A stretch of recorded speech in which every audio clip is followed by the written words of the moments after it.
Now I'd like to introduce Bo Stråth, Professor of European and World History at the University of Helsinki.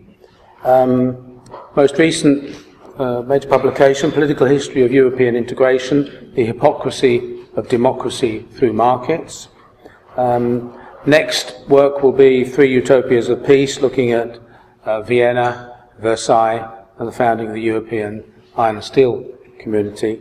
And he's going to talk on identity and social solidarity, an ignored connection. Bo.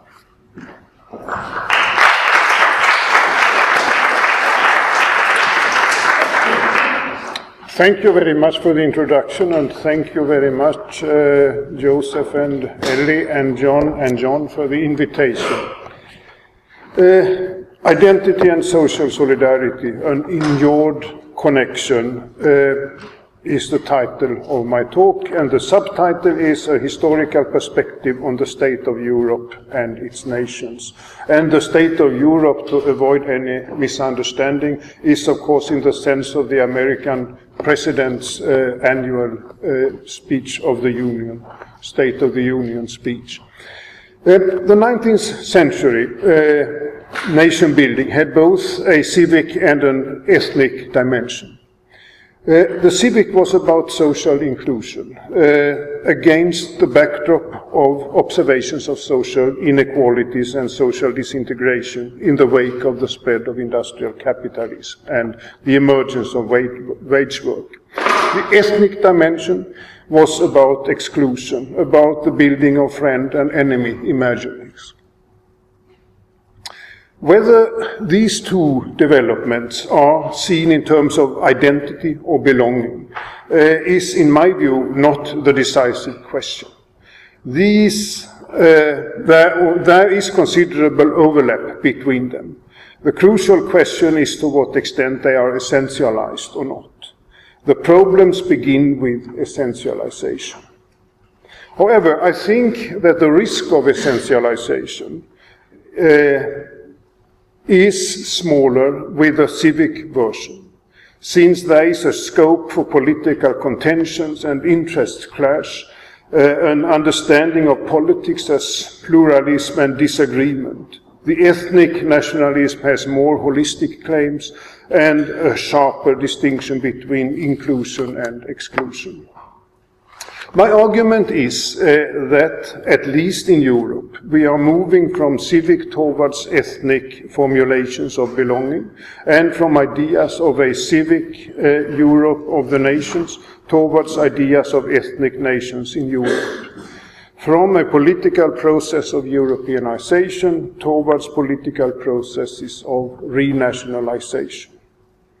The crucial question, the constant since the 19th century, is the social question, which in the 1950s and 1960s at the end became a core dimension of the citizenship and of civic definitions of the nations.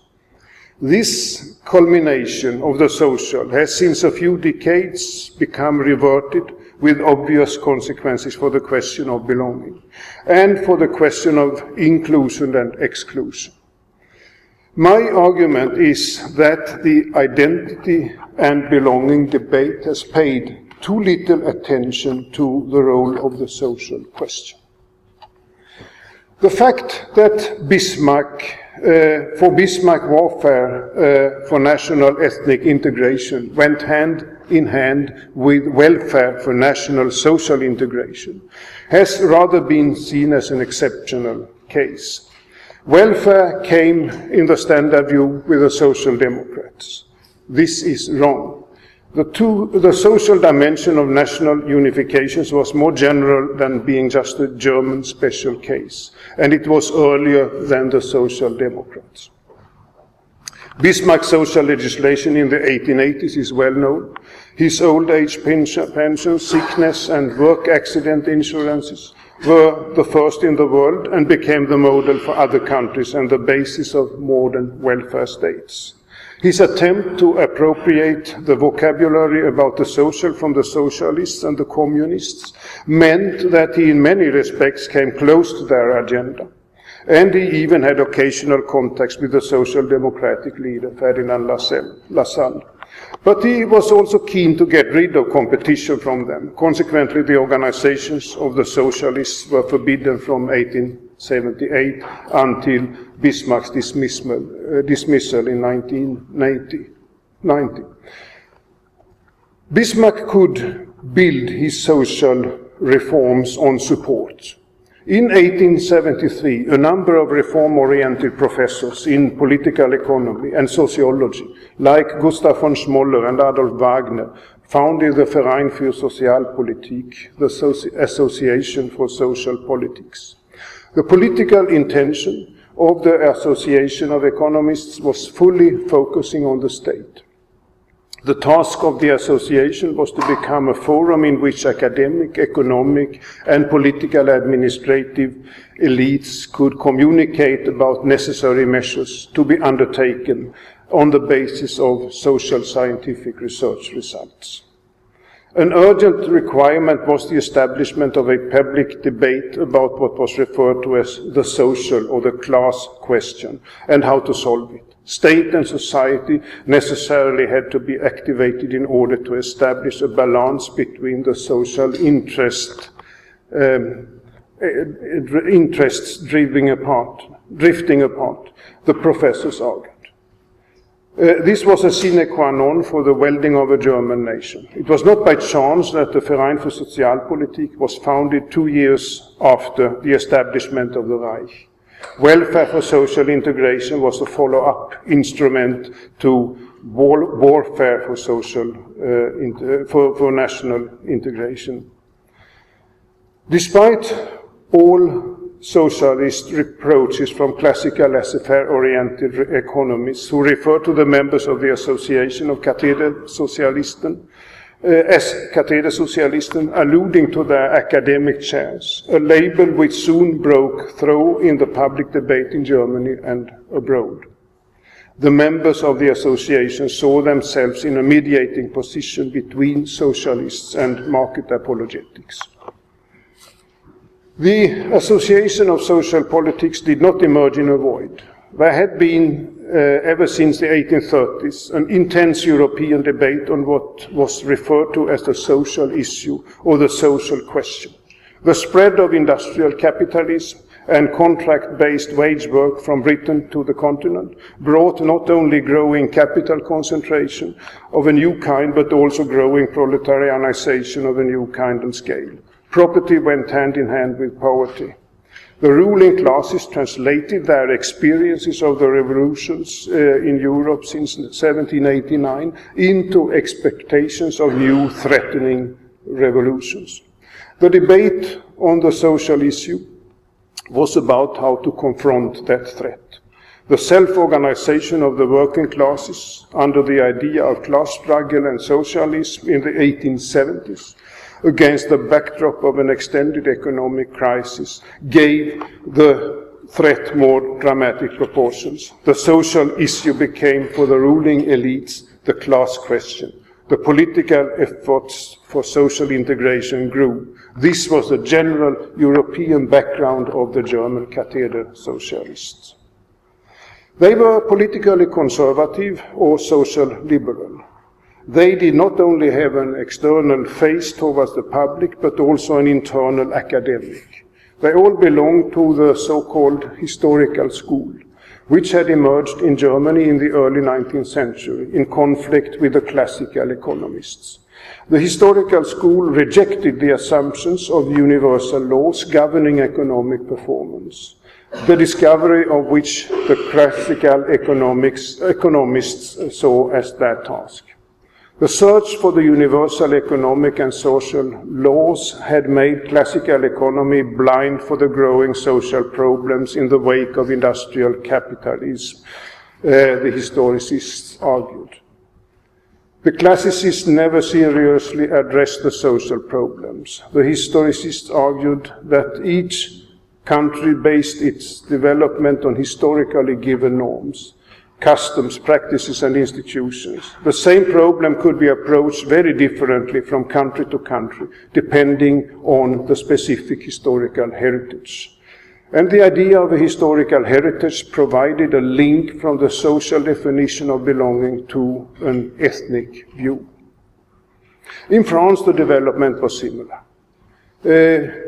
In particular, in the versions developed by Émile Durkheim in his work on the differences between mechanic solidarity of traditional societies and organic solidarity based on division of labor in modern societies.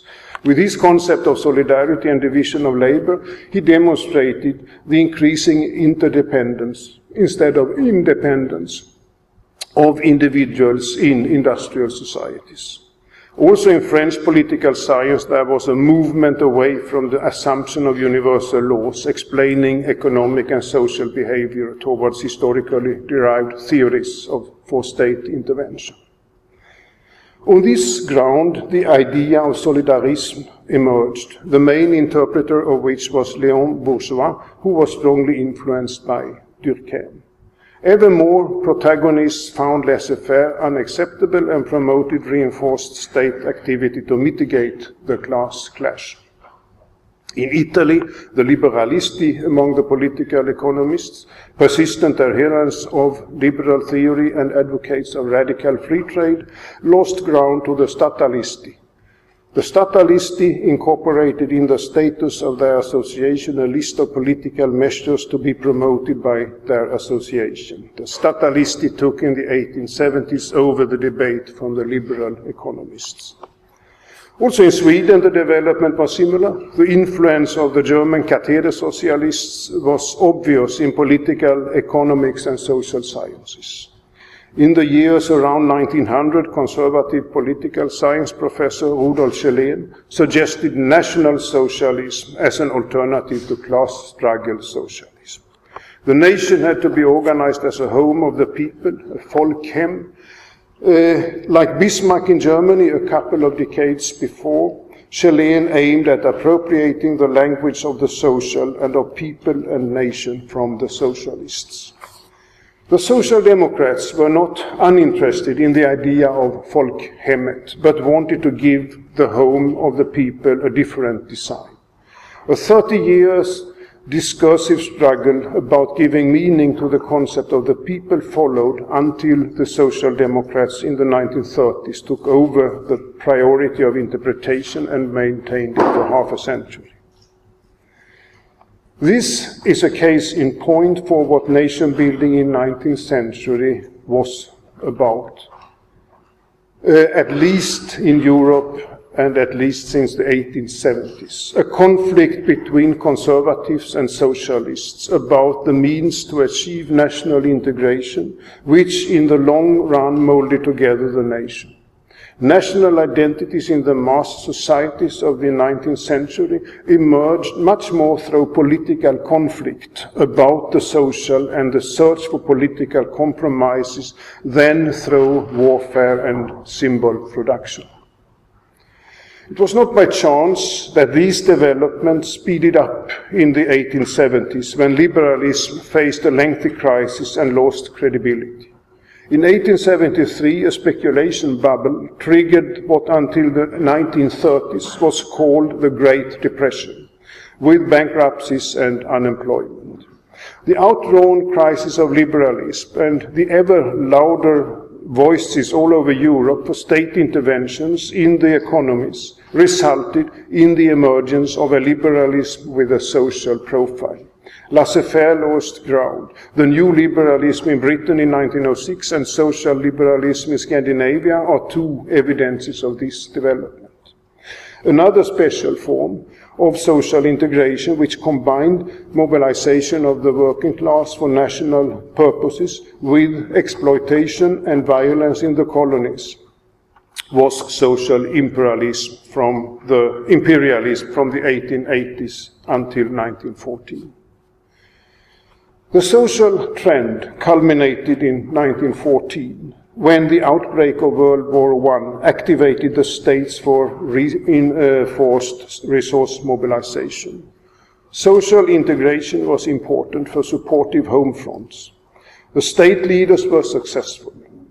The rhetoric of international working class solidarity disappeared when the Social Democrats in almost all European countries rallied behind their governments in support of national warfare efforts.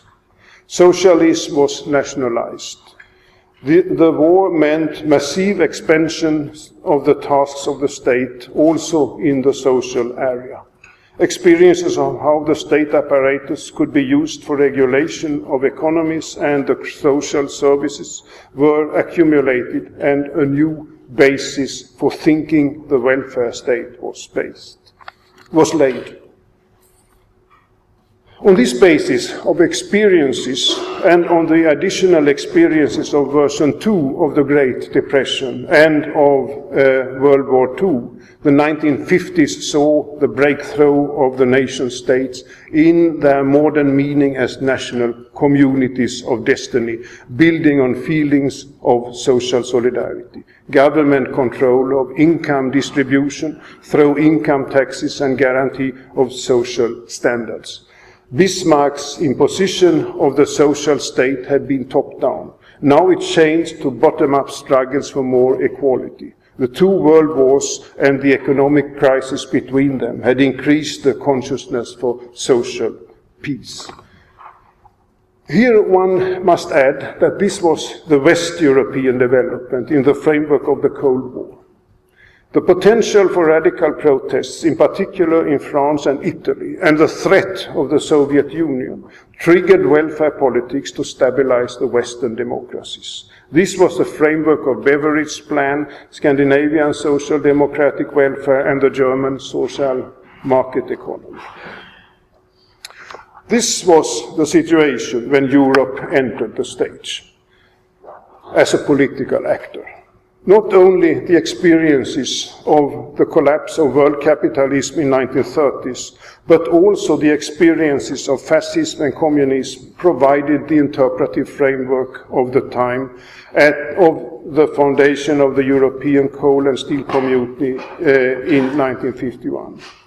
Out of bitter experiences after 1945, Europe's Christian Democrats knew how the rule of the people could be abused. Democracy had brought fascism and Nazism to power. At the time of the Berlin blockade and the Korean War, the Moscow-controlled communist parties in France and Italy had the support of some 25 to 30% of the electorate. Through the construction of the European coal and steel community, Robert Schuman, Konrad Adenauer, and Alcide de Gasperi thought that they could create an order where the executive power was protected from populist attacks and unreliable voters, constructed more robustly than the League of Nations had been. They were keen to avoid a new Weimar scenario. The framework was the Cold War, and communism was the big threat to these leaders. The primary aim was never to create a democratic organization of political belonging, but to establish a system of protection that would make their nation-states safe for democracy. The language to describe the new institutional setting is indicated, with the high authority, which later became the Commission, as the body of centralized power. There was a long-term dream of development towards a federal Europe, and as an undercurrent of the pragmatic construction of the European coal and steel community. Such dreams were promoted by memories of the war. The resistance movement had imagined a federal Europe as their post-war goal. However, this federal dream only functioned like the revolution in the socialist reform agendas, as a long-term, distant dynamic promoting imagery. There was at the outset in the 1950s no understanding of the EU, or the EC as it was called at the time, as a democracy. On the contrary, the task of European integration was to make the member states safe for democracy in a time when 25% of the electorates in Italy and France voted communist, and the experiences of the Weimar Republic were still in fresh memory.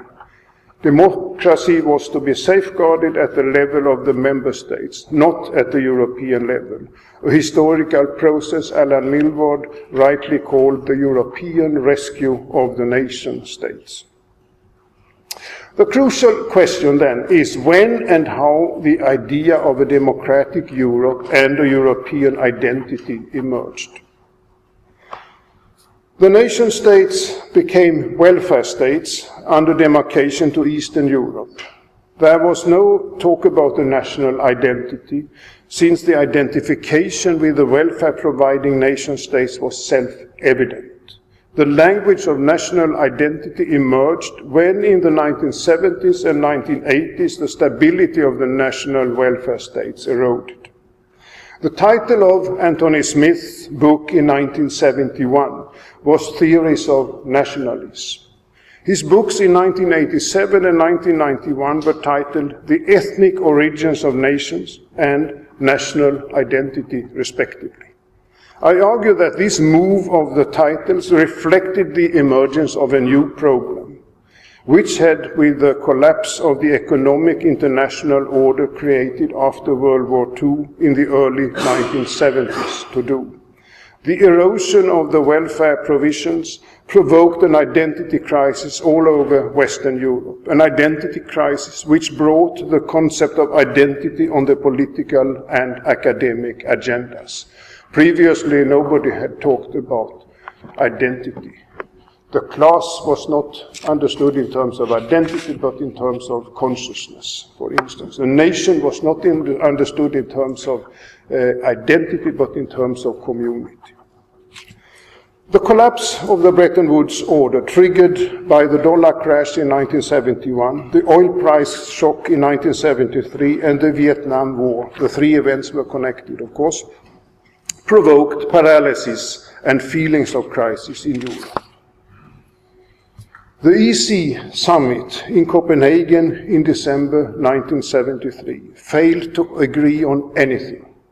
In this situation, the idea of a European identity came in as a face-saving tool. The declaration on a European identity was an escape forward, nothing more and nothing less. The declaration on a European identity departed from the principle of the unity of the nine. This was just after the first enlargement. On their responsibility towards the rest of the world and on the dynamic nature of the European construction. The meaning of responsibility towards the rest of the world was expressed in a hierarchical way. First, it meant responsibility towards the other nations of Europe, with whom friendly relations and cooperation already existed. Secondly, it meant responsibility towards the countries of the Mediterranean, Africa, and the Middle East. Thirdly, it referred to the relations with the USA based on the restricted foundations of equality and the spirit of friendship. Next in the hierarchy was the narrow cooperation and constructive dialogue with Japan and Canada. Then came détente towards the Soviet Union and the countries of Eastern Europe. At the bottom of the list came China, Latin America, and finally a reference was made to the importance of the struggle against underdevelopment in general. The fact that the USA was mentioned after the Middle East must be understood in the framework of the prevailing oil price shock and the fact that President Nixon since 1971 refused to let the dollar guarantee the Bretton Woods order. The 1970s were gloomy, with mass unemployment and loss of confidence in the capacity of the ever more debt-burdened states to manage the economies. In the 1980s emerged the neoliberal language which outlined new horizons of expectations around the market concept, instead of the delegitimized welfare states which did not function anymore as they used to. European imaginations of further integration and economic growth were, in the 1980s, connected to this emerging neoliberal market language, especially through Jacques Delors' internal market project. The idea of a European democracy, implicit in the notion of a European identity and democratic deficit, was now transferred into a new semantic field around the market concept. The market would more or less automatically lead to a European democracy with European citizens, then another new term, as its carriers. The straight line from market to democracy was the idea which, after the implosion of the Soviet Empire, was to be told to the East European populations. The lost credibility in the state capacity was substituted by new confidence in the market capacity. The market economy would provide democracy where totalitarianism had ruled. More precisely, it was Altiero Spinelli's Crocodile Club, named after a restaurant in Brussels and lobbying for a tighter European integration, which infused new life in the identity concept by canalizing it in new directions.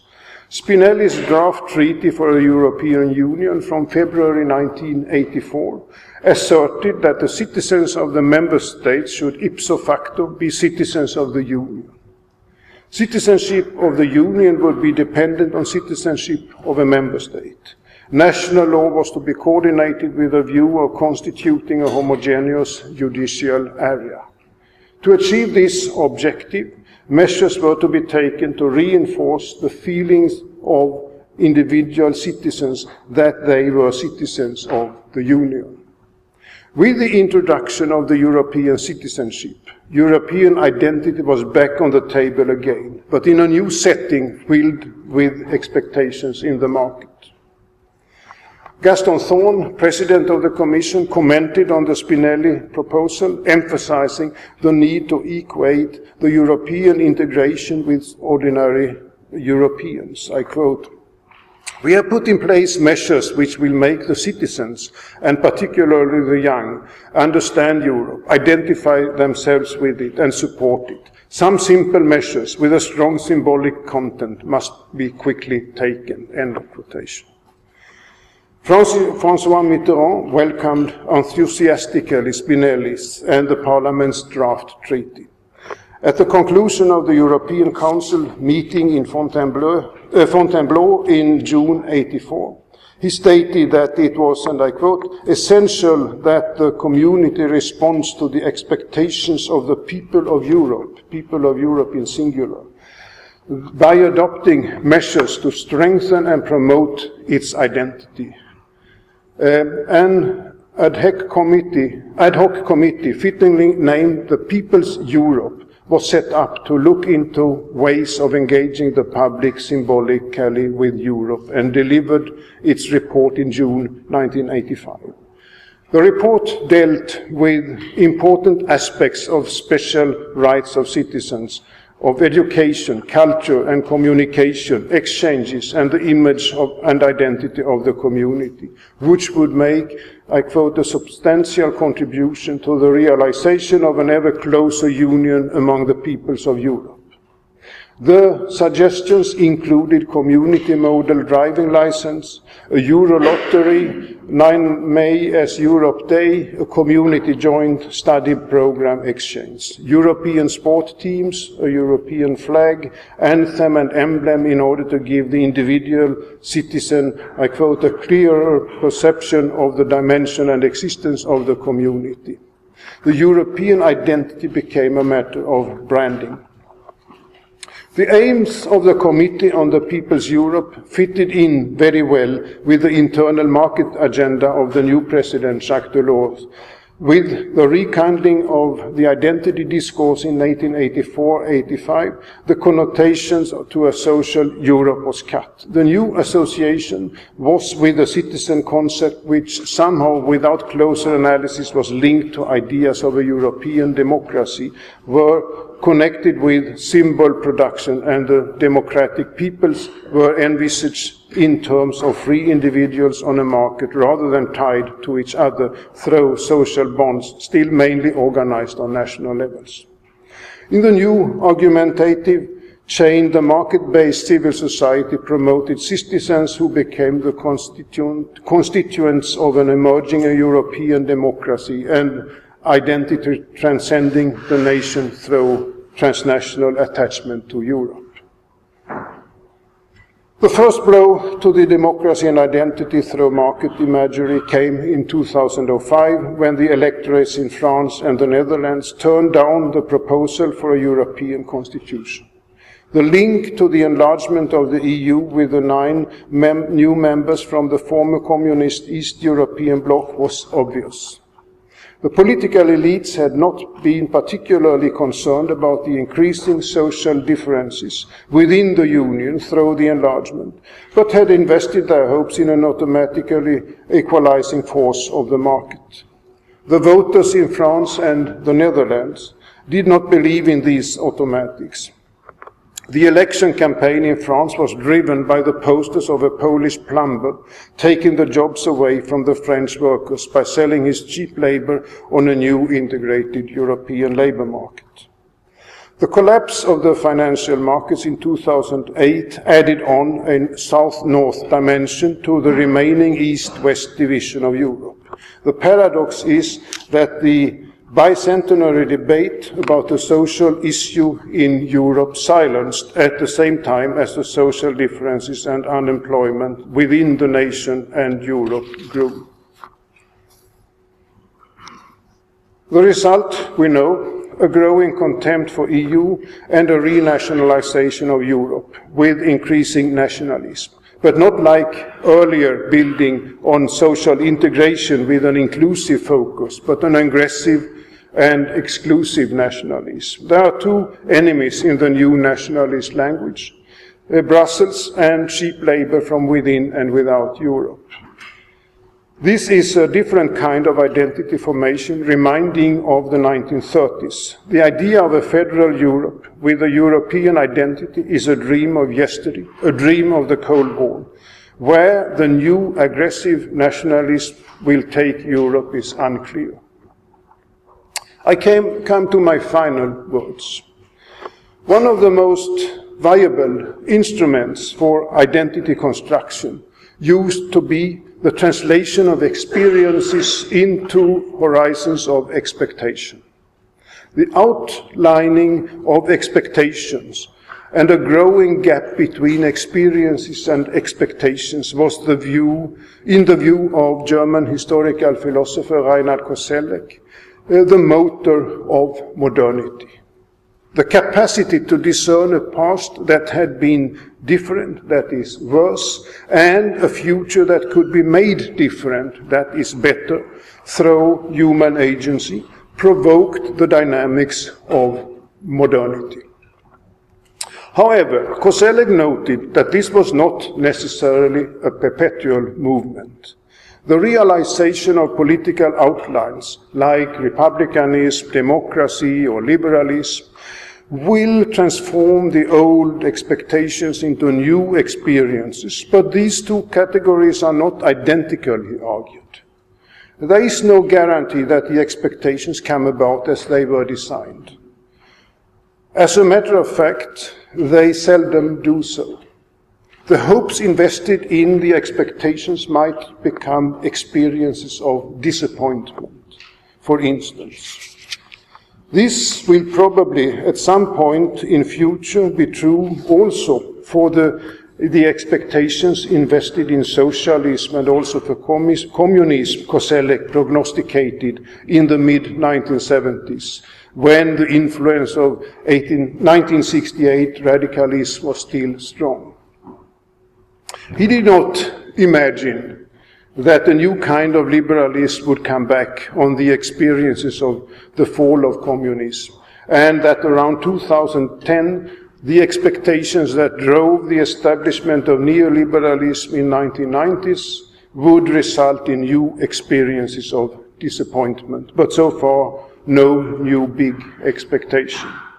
The bigger the experiences of failed realization of political utopias, the varier and more open the expectations, and at some future point, no more expectations. Koselleck indicated here the possibility of the end of modernity, in the sense of belief in optimizing progress. This was quite obviously a different understanding of the end of history than that of Francis Fukuyama in his comment on what he believed to be the final triumph of liberalism after the collapse of the Soviet Empire. The key question is how close we are to Koselleck's scenario of experiences of disappointment and a closing gap between experiences and expectations, and what this means for the capacity to construct identities and communities. Another important question is, of course, how European Koselleck's pessimism is. And it was very interesting to listen to the dreams of China and the United States. But it was also interesting to note that there was an ambiguity in these dreams. These dreams in the optimistic version might have been like the European dreams in the mid-1980s.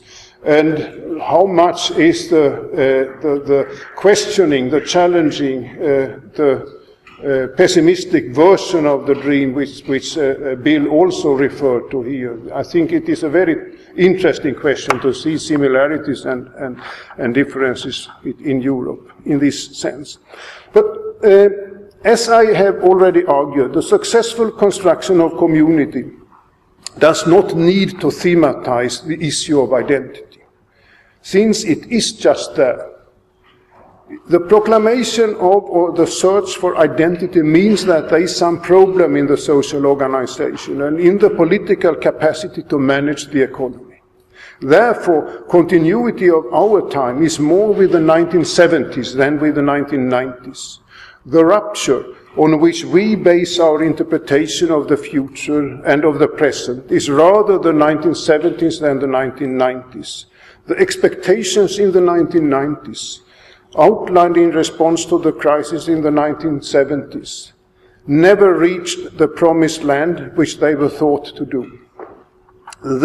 They never became a substitute for the welfare states that collapsed in the 1970s. The neoliberal 20-year period from the 1980s is a parenthesis of failure, and we are still stuck in the identity crisis of the 1970s, although with one more horizon of expectations transformed into experiences of disappointment. Consequently, the ongoing search for national identities is not guided by the wide horizons of expectations, but by the narrow identifications of enemies. Market Europe has failed to develop an alternative framework of identification, and nothing has replaced the dissolution of the horizons of the 1990s. The narrow ethnic exclusive nationalism is replacing the civic, social and inclusive version. Thank you very much.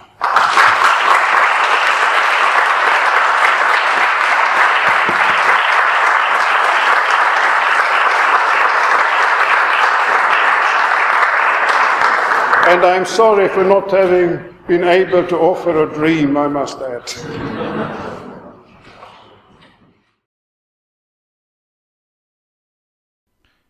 The Association for the Study of Ethnicity and Nationalism is an interdisciplinary student-led research association founded by research students and academics in 1990 at the London School of Economics and Political Science.